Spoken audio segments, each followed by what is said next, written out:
Il y a des constats que les éleveurs n'ont pas envie d'entendre, pourtant ils vont devoir s'y faire. Il faut vivre avec les bêtes sauvages. Le champ des possibles, épisode 2, c'est parti. C'était le 5 octobre dernier, Claverina et Sorita, deux ours slovènes, ont été relâchés dans le Béarn. Une décision prise par Nicolas Hulot avant de quitter le ministère de l'écologie. Le but, c'est d'assurer la pérennité de la présence de l'ours dans les Pyrénées. Une belle idée, sauf pour les éleveurs locaux de brebis. Pour eux, c'est une provocation. Ils ne veulent pas de nouveaux plantigrades dans les Pyrénées et pourtant, il y en a moins d'une cinquantaine répartis entre l'Espagne et la France. Autant dire une poignée, mais les éleveurs font les comptes. En 2017, ils ont dénombré 265 attaques de troupeaux, 689 bêtes mortes, dont 209 d'un coup.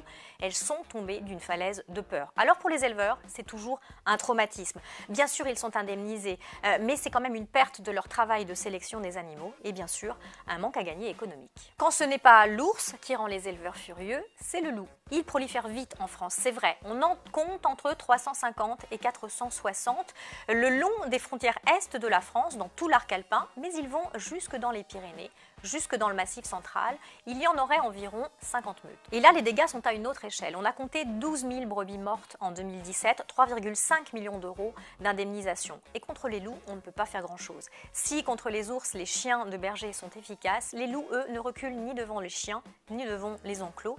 Et que dire de ces rapaces qui attaquent les jeunes veaux. La cohabitation avec les animaux sauvages est difficile et pourtant les éleveurs vont devoir faire avec. La société le leur demande, ils ne peuvent pas parallèlement expliquer qu'ils veulent faire de l'agriculture en participant à l'entretien des paysages, produire des fromages et des viandes de qualité et en même temps demander l'éradication des bêtes sauvages. De plus en plus, les consommateurs veulent une bonne alimentation produite de façon respectueuse de l'environnement. Moins d'engrais, moins de produits phytosanitaires, plus de glyphosate, une utilisation raisonnée de l'eau, du bio, des circuits courts. Tout cela tire la demande agroalimentaire.